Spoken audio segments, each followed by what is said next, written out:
কলকাতা এবং আশেপাশে এই ধরনের অগ্নিকাণ্ড এছাড়া অনেক পুরনো শহরগুলোতেও এরকম ঘটনা ঘটেছে। আর তার প্রপার ইনভেস্টিগেশনও হয় না। আমরা জানি এর আগে বড় হসপিটাল আগুন ধরেছিল, মর্মান্তিক ঘটনা, সেগুলো চেপে দেওয়া হয় এবং তার যে আইনিগত বৈধতা সমস্ত কিছু সেটা দেখাও হয় না।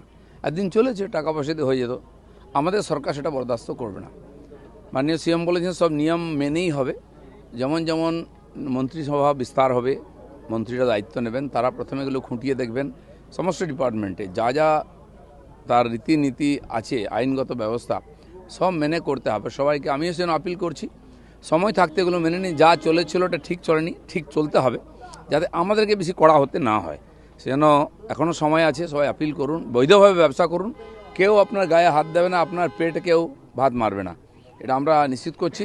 সেই জন্য বৈধভাবে ব্যবসা করুন এবং ভালো করে ব্যবসা করে লাভ করুন। আমরাও চাই আমাদের ইকোনমি স্ট্রং হোক, কিন্তু অবৈধভাবে কোনো কিছু করা যাবে না। কারখানা থেকে আরম্ভ করে ব্যবসায় সব জায়গায় বেআইনি চলে, এবং কি এই যে বিদ্যুতের সংযোগ সেটাও অবৈধ। কারখানা চলছে, মোজার জুতোর কারখানা, সেখানে বৈধ কানেকশান নেই। আপনারা জানেন মগরাহাটেতে ইলেকট্রিসিটি বোর্ডের তরফ থেকে গেছিল সেই কাটতে কানেকশান, তাদের উপর অ্যাটাক করা হয়েছিল, পালিয়ে এসেছিল পুলিশ। এটা আজ নয়, বহু বছর চলছে। সেই জন্য ব্যবসা করবেন, পয়সা কামাবেন, সরকারকে দেবেন, এটা নয়।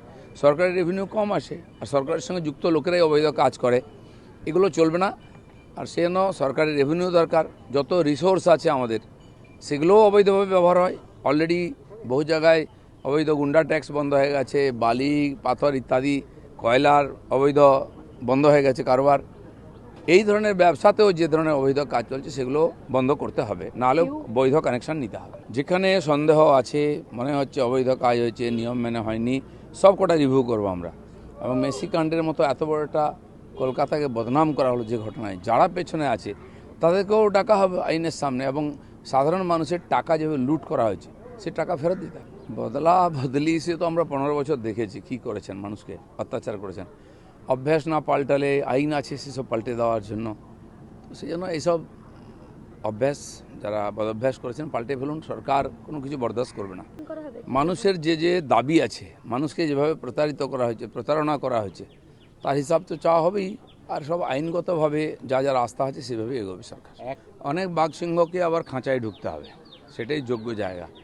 আমরা দেখেছি এইসব বড় ডায়লগ অনেকে বলতো, কারণ ক্ষমতাটা এরকম, তার অপব্যবহার করতে করতে মানুষকে কষ্ট দেওয়া হতো, সেগুলো বরদাস্ত হবে না। অবৈধ কাজের সব কিছু বৈচারিকভাবে তার সমাধান হবে। সরকারের ব্যাপার নয়, টুটু বসু অনেক দিন ধরে ক্লাবের সঙ্গে যুক্ত ছিলেন, ফুটবল প্রশাসনের সঙ্গে যুক্ত ছিলেন, পুরনো মানুষ, ময়দানে অনেক দিন ধরে কাঁপিয়ে বেরিয়েছেন।